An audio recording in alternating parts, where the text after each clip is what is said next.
নমস্কার। আজকের ভিডিওতে আমি যে কথাগুলি বলতে চলেছি সেগুলো শুনে অনেকেই ভাবতে পারেন যে এটি একটি অত্যন্ত রিডান্ডেন্ট টপিক। আবার কেউ কেউ মনে করবেন এরকম একটা মজার বিষয় নিয়ে একটা সিরিয়াস গোছের ভিডিও বানানোর প্রয়োজনটা কোথায়।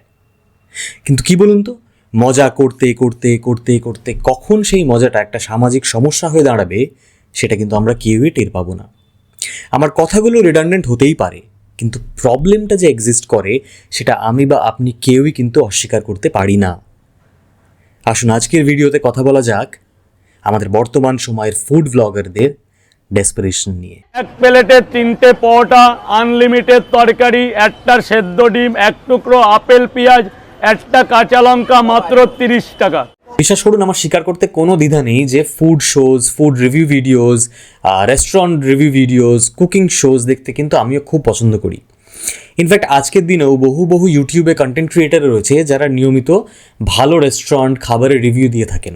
আমি তাদের কিন্তু নিয়মিত ফলো করি। আমার মনে পড়ে আমি তখন বোধহয় স্কুলে পড়ি, এনডিটিভি গুড টাইমসে একটা শো হতো হাইওয়ে অন মাই প্লেট বলে, রকি আর ময়ূর করতো। সপ্তাহে একটা করে এপিসোড আসতো আর গোটা সপ্তাহটা অধীর আগ্রহে ওয়েট করতাম কখনোই একটা এপিসোড দেখবো বলে। কিংবা ধরুন কুনাল বিজয়কারের তৈরি করা ভারতবর্ষের অন্যতম শ্রেষ্ঠ খাবারের শো দ্য ফুডি।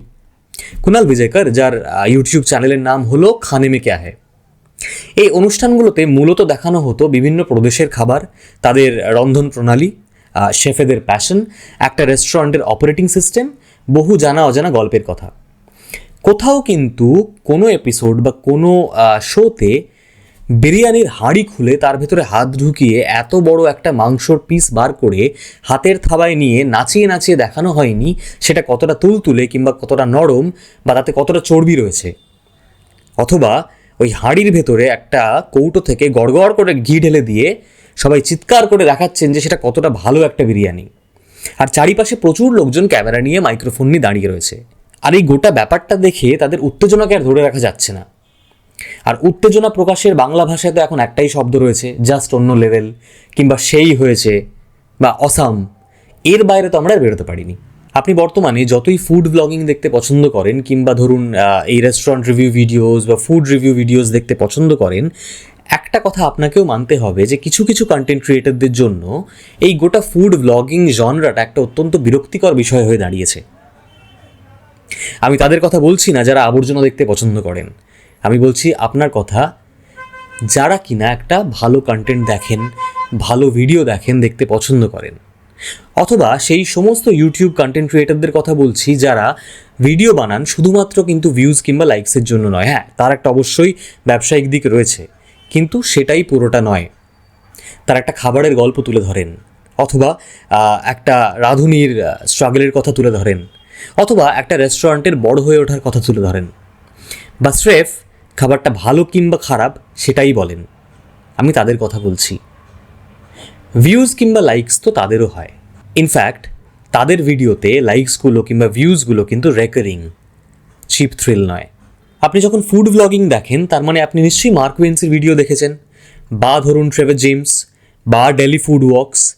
এদের কোনো ভিডিওতে আপনি দেখেছেন কোনো রেস্টুরেন্ট কিংবা কোনো দোকানে ঢুকে গিয়ে বিরিয়ানির হাঁড়ি খুলে দিয়ে সেখান থেকে মাংস বার করে হাতে নিয়ে নাচানাচি করা? দেখবেন না। বা ধরুন কোনো রেস্টুরেন্টের মালকিনের পেছন পেছন ক্যামেরা নিয়ে ছুটে গিয়ে তার সঙ্গে অপ্রয়োজনীয় আউট অফ দ্য কনটেক্সট কথা বলা, এটাও দেখবেন না। কেন বলুন তো? কারণ এরা যে কাজটা করছে তার পেছনে অসম্ভব একটা প্যাশন রয়েছে, তারাও ভালোবেসে করছে কাজটাকে। হ্যাঁ, ভিউজ লাইক এটা তো রয়েছেই, তাদের পেশা ওটা। তারা এই গোটা ব্যাপারটা করে সেখান থেকে উপার্জন করে, রোজগার করেন। কিন্তু কোথাও যেন শালীনতার মাত্রাটা না ছাড়িয়ে there is always a taste of class in their videos. সমস্যাটা শুধুমাত্র শালীনতা তা কিন্তু নয়। এই সমস্ত মাংস নাচানো ভিডিওগুলোকে যদি একটা ইকোনমিক মডেলে ফেলা যায় তাহলে দেখবেন এই ভিডিওগুলোর কিন্তু একটা অ্যাবসার্ড ডিমান্ড রয়েছে, আর তাই সাপ্লাইও হয়েছে। তৈরি হচ্ছে এরকম ভিডিও, বাল্কে তৈরি হচ্ছে, সস্তায় তৈরি হচ্ছে। ইকোনমিজ অফ স্কেলের সব থেকে সহজ এক্সাম্পল। আপনি ভাবুন, আজ থেকে 7 থেকে 8 বছর আগে যদি কোনো অচেনা দোকানে বা রেস্টুরেন্টে আপনি খেতে যাবেন ভাবেন, সবার আগে আপনি খবর নেবেন বন্ধুবান্ধবদের মধ্যে সেই দোকানের খাবারটা কেমন, যারা খেয়েছে, খাবারের গুণমান কেমন, রেস্টুরেন্টের অ্যাম্বিয়েন্স কেমন, দাম কেমন, তারপর রেস্টুরেন্টটা কতটা দূর আপনার বাড়ি থেকে, যদি অনেকটা দূর হয় এটা আপনার উইশ লিস্টে অ্যাড করা থাকলো, আর যদি কাছে হয় তাহলে টুক করে কোনো একদিন গিয়ে পরিবার নিয়ে বন্ধুবান্ধব নিয়ে খেয়ে এলেন, অথবা বাড়িতে নিয়ে এলেন খাবারটি। ভালো লাগলে আবারও গেলেন, বন্ধুদেরকে বললেন, খারাপ লাগলে সেটাও কিন্তু জানালেন সবাইকে। এই গোটা প্রক্রিয়াটাতে সব থেকে গুরুত্বপূর্ণ যে ফ্যাক্টরটা, সেটা ছিল কিন্তু খাবার, অন্য কোনো কিছু নয়। হ্যাঁ, পরে এসেছে রেস্টুরেন্টের অ্যাম্বিয়েন্স, দূরত্ব, দাম, এই সমস্ত কিছু, কিন্তু সবার ওপরে খাবারটা। কাট টু 2025, এখন খাবারটা সেকেন্ডারি। বিক্রেতার আদব কায়দা, স্বভাবভঙ্গি, তার সোশ্যাল মিডিয়াতে পপুলারিটি, হতে পারে নেগেটিভ বা পজিটিভ যাই হোক, তার হাঁড়ি কাটার স্টাইল, বা তাকে যদি একটু উস্কিয়ে দিয়ে তার মুখ থেকে 4টে বাজে কথা বলিয়ে নেওয়া যায় তাহলেই কেল্লা ফতে, ভিডিও হিট। একবার ভাবুন তো, এই যে কন্টেন্ট ক্রিয়েটাররা এই ধরনের দোকানে যারা যায়, নিয়মিত যায় রেকর্ড করতে, শ্যুট করতে, ভ্লগ বানাতে, তারা অ্যাকচুয়ালি খাবারটাকে নিয়ে কতখানি কনসার্নড? আমার মনে হয় না তারা একটুও কনসার্ন। তাদের কিছু এসে যায় না খাবারটা ভালো কিংবা খাবারটা খারাপ, খাবারটা আদৌ বিক্রি হচ্ছে কি হচ্ছে না। যদি খাবারটাকে ডকুমেন্টই করতে হতো তাহলে তারা পুরো প্রসেসটা দেখাতে পারতো। প্রত্যেকবার হাঁড়ি থেকে মাংস বার করে কিংবা ঘি ঢেলে তাদের উত্তেজনার বীর্যপতন ঘটতো না, জাস্ট অন্য লেভেল, সেই লেভেল আর অসামে এসে। এই বিরিয়ানির হাঁড়ি থেকে মাংস বার করে নাচানোটা একটা এপিডেমিকে পরিণত হয়েছে বর্তমানে। কিন্তু ভেবেছেন কেন এই ধরনের ভিডিওগুলো বারবার তৈরি করা হচ্ছে? তার একটা কারণ হতে পারে, একটা ভালো খাবারকে ডকুমেন্ট করা, পদ্ধতিটাকে ডকুমেন্ট করার জন্য যে সময়, যে স্কিল, যে এফোর্ট, যে প্যাশন, যে অধ্যাবসায় লাগে, সেটা হয়তো আমাদের বর্তমান ফুড ব্লগারদের নেই। Because they are always in a rush. পরের দিন, পরের দোকানে, পরের হাঁড়ি থেকে পরের মাংসর পিসটাকে বার করে নাচাতে হবে। অথবা যদি টেবিলটাকে জাস্ট ঘুরিয়ে দিই, আমরা হয়তো এই ধরনের ভিডিওগুলো দেখতে পছন্দ করি, তাই এগুলো তৈরি হয়। আমরা হয়তো ওই মাংসটাকে বার করে নাচানো, তার কত গ্রাম ওজন, সেটা কতটা তুলে টিপে দেখানো, কিংবা ওই গড়গড় করে ঘি ঢেলে দেওয়াগুলো দেখতে ভালোবাসি। আর এই কন্টেন্ট ক্রিয়েটার যারা রয়েছেন তারা আপনার ক্রেভিংটাকে জাস্ট ধরে ফেলেছে, তাই একটার পর একটা আবর্জনা তৈরি করে যাচ্ছে, আর আমি আর আপনি হাঁ করে সেগুলোকে গিলছি। হ্যাঁ, গিলছি তো, কখনো কাজের ফাঁকে, কখনো অফিস যাওয়ার সময় বাসে বসে, বা কখনো ফ্রি টাইমে একটার পর একটা দেখছি, মুচকি মুচকি হাসছি, আবার পরেরটায় চলে যাচ্ছি। সুতরাং এই গোটা ব্যাপারটায় একমাত্র যে কন্টেন্ট ক্রিয়েটাররা দায়ী তা কিন্তু নয়, আমি আপনি ইকুয়ালি রেসপন্সিবল। আমি বলছি না কিন্তু সমস্ত কন্টেন্ট ক্রিয়েটার বা ফুড ব্লগার যারা রয়েছেন তারা এই জিনিস করছেন।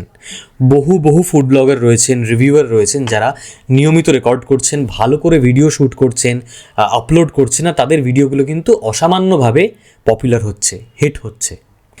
আর নোটিস করে দেখবেন এই সমস্ত ভালো কন্টেন্ট ক্রিয়েটারদের ভিডিও থাম্বনেলগুলোতে কিন্তু কোথাও তাদের দাঁত বার করা ছবিটার সামনে একটা পাঁঠার নলি থাকে না। এ তো গেল কন্টেন্ট আর কন্টেন্ট ক্রিয়েটারদের কথা। এইবার কথা বলা যাক ওই সমস্ত মানুষদেরকে নিয়ে যাদেরকে নিয়ে এই ভিডিওগুলো তৈরি করা হয়, যাদেরকে পণ্য করে এই ধরনের কন্টেন্ট তৈরি করা হয়। আসলে একটা হাইপোথেটিক্যাল আলোচনা করি। ভাবুন আমরা এমন একটা সময় থাকি যেখানে ফুড ব্লগিং বা এই ফুড ব্লগারের কনসেপ্টটা একেবারেই এক্সিস্ট করে না। কী হতো? রাজু, অরুণ, বিমল, নন্দিনী, উজ্জ্বল এরা নিজেদের মতন খাবার বানাতো, খাবার বানিয়ে দোকান লাগাতো, সেই খাবার ভালো হলে লোকজন আসতো, খেত, খারাপ লাগলে দোকান বদলাতো। একটা সিম্পল আনটার্নিশড বিজনেস মডেল। এদের গোটা স্পেস টাইম ট্র্যাজেক্টরিতে কোথাও ফুড ব্লগিংয়ের গল্পটা নেই। এমতাবস্থায় হঠাৎ করে ফোড়নের মতন এসে পড়ল হাতে ক্যামেরা নিয়ে ফুড ব্লগাররা। তৈরি হলো একটা নতুন ক্যাটালিস্ট। কি হলো তাতে? ডালহাউসির বেগুন ভাজা পশ্চিমবঙ্গের বিভিন্ন জায়গায় বেগুন বাহারি হয়ে ছড়িয়ে পড়ল। ফেসবুক কিংবা ইনস্টাগ্রাম খুললেই একটার পর একটা ভিডিও, এরা কেমন করে ট্রেন থেকে নামছে, কেমন করে দোকান সাজাচ্ছে, কেমন করে পরোটা ছিঁড়ছে, কেমন করে তারা প্রত্যেক দিন বাড়ি ফেরত যাচ্ছে। আবারও কীভাবে এরা করছে বিকেম মোর ইম্পর্টেন্ট দ্যান কী করছে। খাবারটা became secondary and the artist became more important than the art. এদের বিক্রির কায়দা, বডি ল্যাঙ্গুয়েজ আর স্ট্রিট ক্রাইগুলো it became more important than what they were selling. ওদের খাবারের কোয়ালিটির থেকেও এগুলো বেশি গুরুত্বপূর্ণ হয়ে গেল। আর তাই অরুণদার স্যান্ডো গেঞ্জি পরা অ্যাংরি ইয়াংম্যান লুকটা ডালহাউসির এখন একটা অত্যন্ত ইম্পর্টেন্ট দেখার জিনিস। বা রাজুদার একটা ইনোসেন্ট হকার স্ট্রিট ক্রাই পরিণত হলো একটা সিগনেচার ডায়লগে। কিংবা নন্দিনীদি became Bengal's response to shark tank.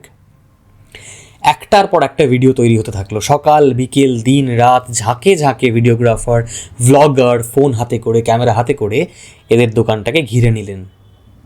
Technically ওরমভাবে যদি বলা যায়, দোকানগুলোকে ঘেরাও করা হলো। আমি আমার জীবনের বড় একটা সময়ে ডালহৌসি পাড়ার এই সমস্ত ঝুপড়িতে দিনের পর দিন খাবার খেয়েছি।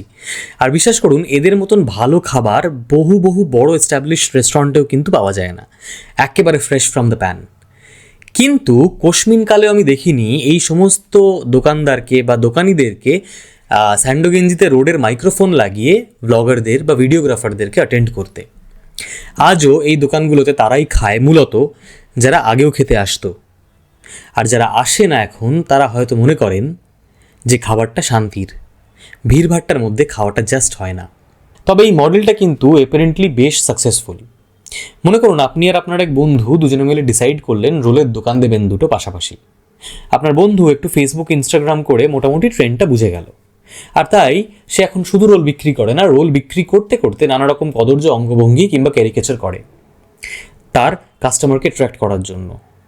আপনি মনে মনে জানেন যে রোলের কোয়ালিটি কিন্তু আপনার দোকানে বেশি ভালো, কিন্তু ভিড় আপনার বন্ধুর দোকানে বেশি।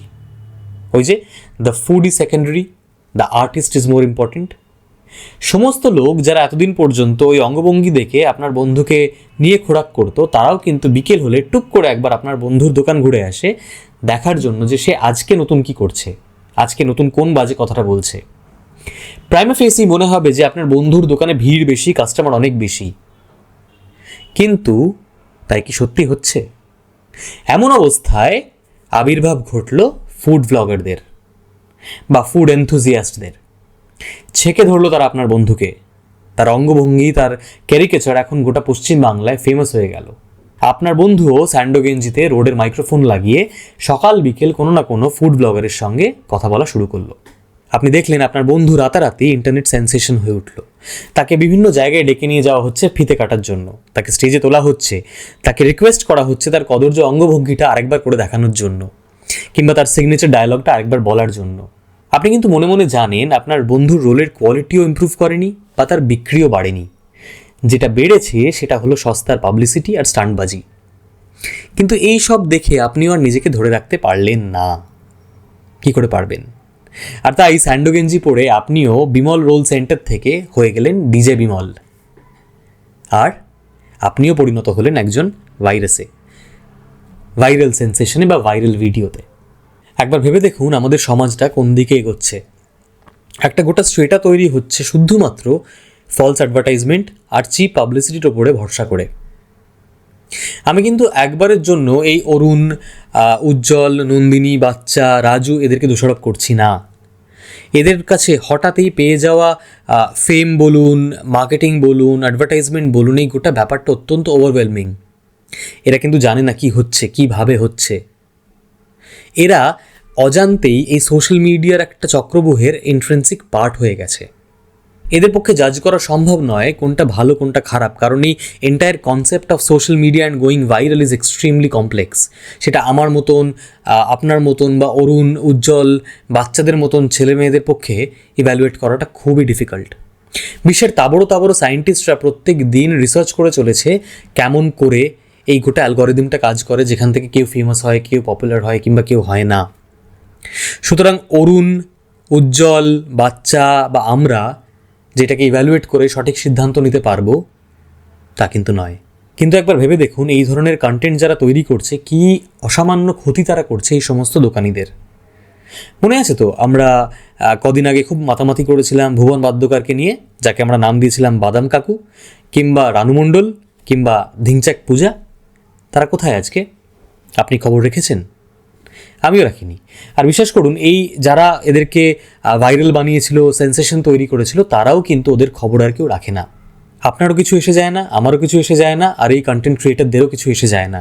এই কন্টেন্ট ক্রিয়েটারদের কাছে এই মানুষগুলো শুধুমাত্র একটা medium to reach to the next hit. আর যেদিন সেটা হয়ে যাবে they will move on to the next one, the next target. আর তখন কিন্তু ভুবন বাদ্যকারের মতন বহু বহু আজকের ভাইরাল সেন্সেশন যারা, তারাও হারিয়ে যাবেন।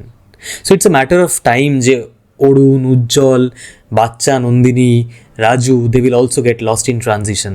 এই মানুষগুলো কখনো বুঝতেও পারবে না যে একটা শ্রেণীর মানুষকে তাদের নিজস্ব সেট আপ থেকে বার করে নিয়ে এসে এই কন্টেন্ট ক্রিয়েটাররা তাদের সাইকোলজির একটা স্ট্রাকচারাল চেঞ্জ ঘটিয়ে কখন সমাজের সামনে এদেরকে ভাঁড়ে পরিণত করেছে সেটা এরা টেরও পাবে না। আর এই ক্যামেরাগুলো যেগুলো সকাল বিকেল জ্বলছে সেগুলো যে কখন ভ্যানিশ হয়ে যাবে সেটা এরা নিজেরাও বুঝতে পারবে না। পড়ে থাকবে তাদের ব্যবসা, তাদের স্ট্রাগল আর তাদের দৈনন্দিন ওঠা বসা। তখন কি পারবে এই ধরনের লোকগুলো ফেরত গিয়ে নতুন করে আবার গোটা ব্যাপারটাকে শুরু করতে? পারবে কি বিমল গলা থেকে রোডের মাইক্রোফোনটা খুলে দিয়ে স্যান্ডো গেঞ্জি পরে আবার নতুন করে লেচি বেলে রোলটাকে ভালো করে বানাতে? এবার অনেকেই বলবেন এই ফুড ব্লগাররা আছে বলে একটা আনঅর্গানাইজড সেক্টরের মার্কেটিং হচ্ছে, বিভিন্ন লোকজন তাদের খাবারের কথা জানতে পারছে, তাদের ব্যাপারে জানতে পারছে। কিন্তু এসব করে আদেও কি সেলসটা বাড়ছে? বিক্রি কি আদেও বাড়ে? কারণ যখনই আমি কোনো ফুড ব্লগারের ভিডিও দেখি 10টা লোকের মধ্যে কিন্তু 6 থেকে 7 জন ওই ব্লগারেরাই। বিক্রিটা তাহলে কোথায়? প্রথমত। দ্বিতীয়ত হচ্ছে, যে লোকটা পরোটা বিক্রি করে তার সংসার চালাতো এতদিন পর্যন্ত, সে হঠাৎ করে বিভিন্ন অনুষ্ঠানে গিয়ে ফিতে কাটছে, তাহলে পরোটাটা কে বানাচ্ছে?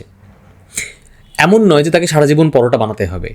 সে পরোটা বানাতে পারে, সে কালকে ফুলের গাছ তৈরি করতে পারে, পরশুদিন শাকসবজি বিক্রি করতে পারে, অটো চালাতে পারে, নিজের ব্যবসা তৈরি করতে পারে, আইটি কোম্পানি শুরু করতে পারে, সে যা ইচ্ছে তাই করতে পারে। কিন্তু সেটা কি আদৌ হচ্ছে?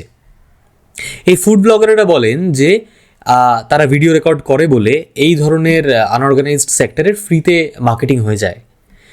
কিন্তু আমাদের এটাও জানা দরকার যে ফ্রিতে মার্কেটিংয়ের নেট সেলস ইনক্রিজটা কোথায়, কতটা। সর্বোপরি আমার জানতে খুব ইচ্ছে করে যে যখন এই বিক্রেতারা আর সেন্সেশন থাকেন না বা আর ভাইরাল থাকেন না, এই ভাইরাল শব্দটা নিয়ে আমার একটু সমস্যা আছে, যাই হোক, যখন তারা এতটা পপুলার থাকেন না, তখন এই ফুড ব্লগারেরা খবর নেন তো যে তাদের সংসারটা কেমন করে চলছে, তাদের নিয়মিত বিক্রি বাটা হচ্ছে কি না, তারা সকালবেলা 3টের সময় ঘুম থেকে ট্রেনে করে এসে কোথায় পরোটা বিক্রি করছেন বা আদেও বিক্রি করতে পারছেন কি না সেখানে।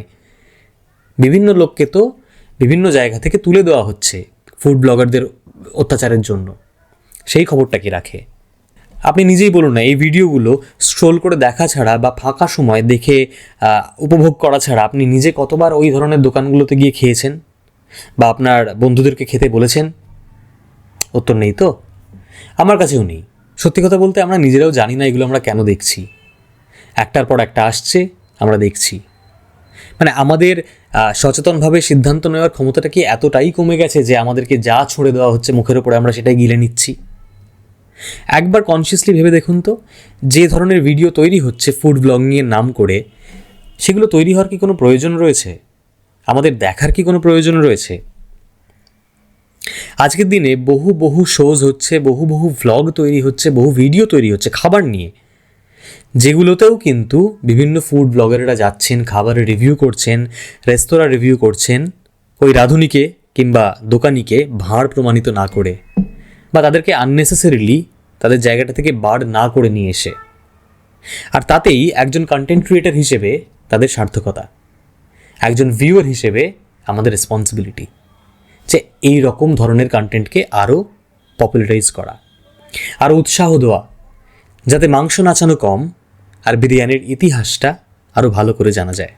আর যতদিন না পর্যন্ত আমরা কনসিয়াসলি এই ভাইরাল কালচারটাকে প্রশ্রয় দেওয়া বন্ধ করব, যতদিন না পর্যন্ত আমরা প্রত্যেকটা মানুষকে কন্টেন্ট হিসেবে না দেখে তাদের জার্নিটাকে, তাদের স্ট্রাগলটাকে অ্যাপ্রিসিয়েট না করতে পারবো, ততদিন পর্যন্ত প্রত্যেক কটা হারিয়ে যাওয়া ইন্টারনেট সেন্সেশনের জন্য ঠিক যেমন কন্টেন্ট ক্রিয়েটাররা দায়ী, ততটাই আমরা দায়ী এই চক্রব্যূহটাকে এন্ডোর্স করার জন্য।